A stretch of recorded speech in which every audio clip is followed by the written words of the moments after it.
ესეთ კამერულ წრეში, მაგრამ საინტერესო ხალხები წარმოადგენდა ჩემი ფილმები. სანამ ფილმებს ჩავყავდე, აუცილებელია რომ ორი ციკლი ყვა გამარჯვების სახით.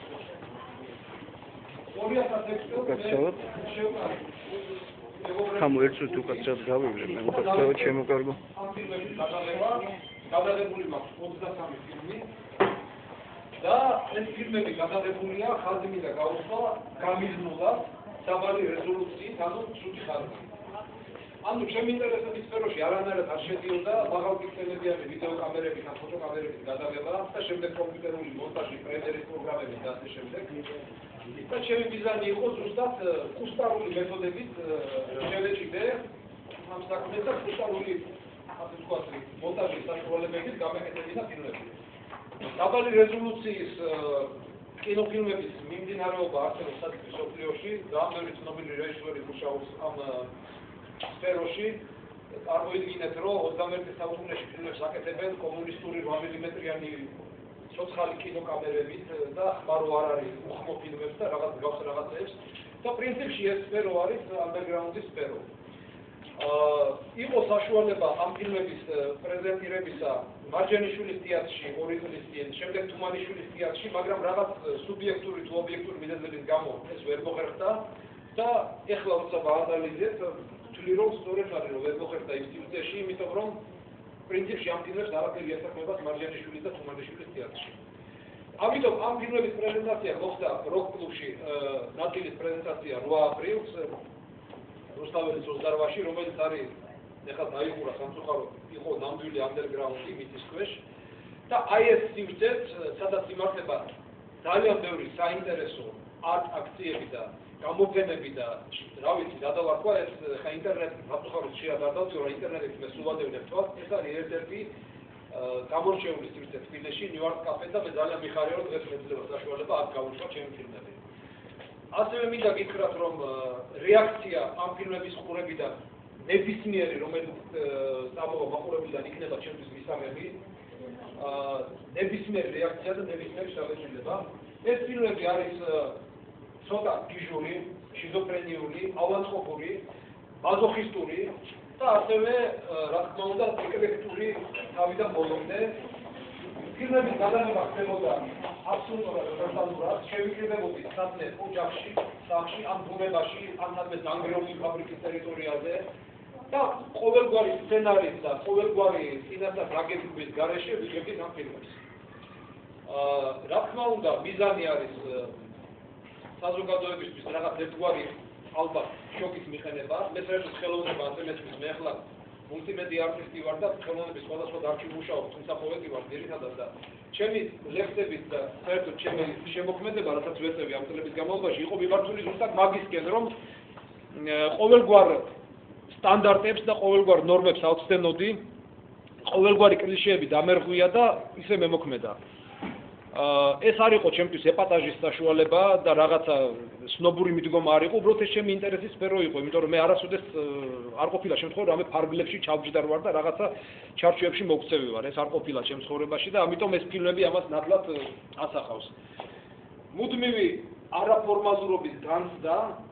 არსებულ საზოგადოებაში და არსებულ წყობაში, რაც მე სამდევს და ეს რაღაცა დაფრი ნონკონფორმიზმის შეგრძნება ალბათ გამოიხატება ამ ფილმებში, რასაც თქვენ დღეს ნახავთ და მინდა გითხრათ, რომ ამ ფილმებით მე როგორც პოეტმა შევეცადე, რომ ის გადმომეცა, რაც ლექსებში ვერ გადმომეცა. ანუ ფაქტურად ეს ფილმები არის ჩემი ლექსები, მინდა ხაზი გავუსვა ამას, ამიტომ ეს არის პოეტური ფილმები, მიუხედავად თავისი შეიძლება გაუგებრობისა, თავისი აბეკლექტურობისა და თავისი უცნაურობისა, რასაც თქვენ ახლა ნახავთ. არ შემიძლია რომ ხაზი არ გავუსვა და არ გითხრათ, რომ ამ ფილმების ჩემთვის, ესე იგი, სტიმულის მომცემი, ძირითადი თანაავტორი და იდეების თანაავტორი, აი ახლა მიღებს, ეს არის მულტიმედია არტისტი და პოეტი მიხეილ გისტი, რომელიც ასევე მთელი თავის შეგნებული ცხოვრება მუშაობს ანდერგრაუნდში და საერთოდ მე ჩემ გარშემო ვიკრებ ხალხს, რომლებიც არ არიან აფიშირებული, მე ამის პრინციპული წინააღმდეგი ვარ და არ არიან გაფიარებული, ეს ჩემთვის აბსოლუტურად უცხო სფეროა. ეს არის ხალხი, რომელიც აკეთებს ხელოვნებას, ხელოვნებისათვის და საკუთარი თავისთვის და არა ხალხისთვის. თუმცა, რა თქმა უნდა, თუ ხალხმა არ ნახა ხელოვნების ნიმუში, მარტო საკუთარი თავისთვის აზრი ეკარგება.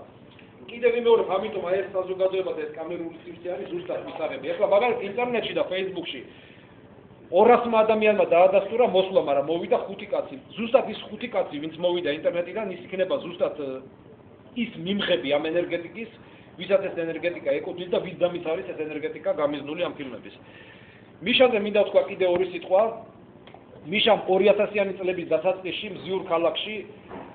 გააკეთა რამოდენიმე ძალიან მნიშვნელოვანი პერფორმენსი. ეს იყო ჩარგვა, ეს იყო მიშა შემახსენე დამარხვა, კულინარტი და რაც თავარია კრემი და რაც თავარია მიშამ დადგა მზიურ ქალაქში პირველი უნიტაზი, ესეთი პერფორმანსი იყო, კოლაჟი პერფორმანსი, უნიტაზის ეპოქა და ეს ყველაფერი არის აღბეჭდილი და რა თქმა უნდა ამ ყველაფრის ვიდეო არქივი და ფოტო არქივი მე მაქვს სახში და არა მარტო ამისი, არამედ 90-იან წლებში მე და ჩემი მეგობრები რასაც ვაკეთებდით ლიტერატურაში თუ არა მარტო ლიტერატურაში და აქციებს ვაწყობდით 1000 გვარი სახის და დღემდე ვერ მოხერხდა აი ამ არქივის რაღაცნაირად სამზეუროზე გამოტანა, გაციფრაც კი ვერ მოხერხდა და ეს ლენტები ფუჭდება, ძველი VHS-ის დიდი კასეტებია და ფუჭდება და აი მინდა გაუსვა ხაზი რომ აი რუსიკო ყოატმა აი ამ არჩეულებრივი ესე იგი კლუბის დირექტორმა დიდი ინტერესი გამოთქვა და მითხრა რომ აი ჩამოვა ევროპიდან და შეეცდება მაქსიმალურად რომ ესე იგი ეს მოვიყვანოთ ეს არქივის წესრიგში გავციფროთ და იქნებ დისკების სახითაც კი გამოვცეთ ეს რაღაც ერთობლივი გეგმა გვაქვს ესეთი და ღმერთმა კნასრო ეს გამოვიდეს რა თქმა უნდა საქართველოში ყველაფერი პრობლემატურია მაგრამ იმენს ვამყარებ იმიტომ რომ ალბათ რუსიკოს ძალიან კარგად ესმის რასთან აქვს საქმე თვითონ არ მოგიდებდა ხელს ინტერესს არ გამოხატავდა კიდე დავამატებდი იმას რომ ბატონი მიხეილი ერთი წუთი უნდა შევწყვიტო ამ ადამიანს რა ვაკეთო შეიძლება 10 წელი ეს ფილოსოფია არ მენახიერს ხო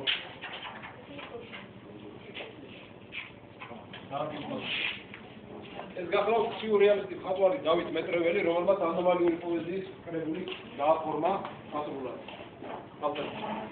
ხო და ესე იგი რას ვიძახდი რომ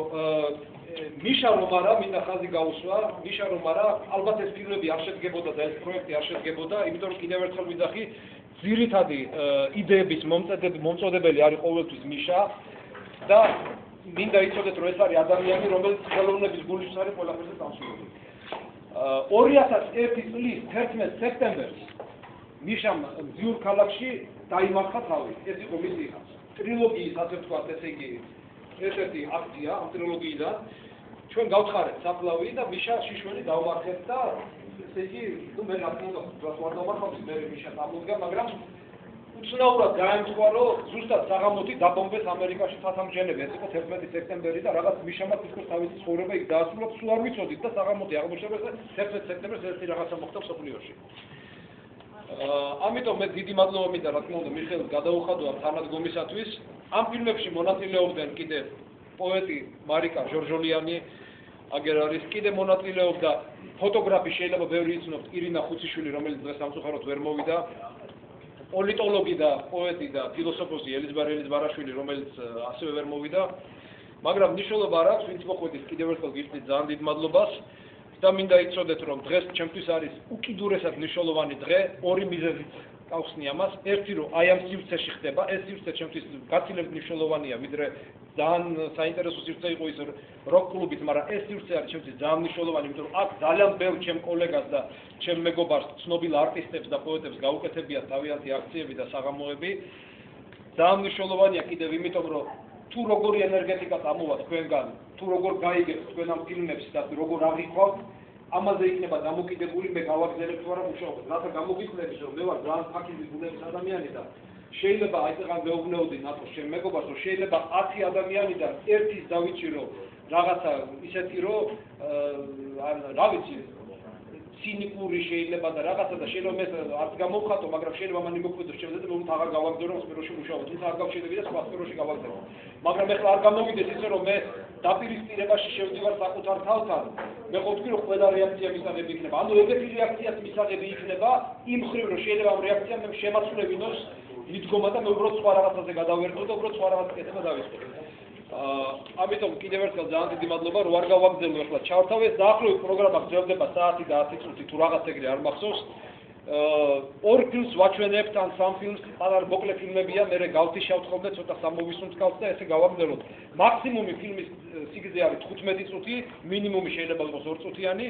და კიდევ ერთხელ გეუბნებით, რომ ამ ფილმებში მე და მიშამ და ჩემმა მეგობრებმა ჩავდეთ აი ყველაფერი ის, რაც შეიძლებოდა ჩვენ ვერ გამოგვეხატა, როგორც პოეტებს, მიშაც პოეტია, ვერ გამოგვეხატა ჩვენი ლექსები. ანუ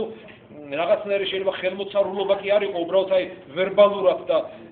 ტექსტობრივად, ტექსტუალურად აღარ ყოფნიდეს არტისტს საშუალება, რომ დაწეროს ის, რაც შეიძლება დახატოს, თუ ვერ დახატოს, დადგას, თუ ვერ დადგას და გადაიღოს.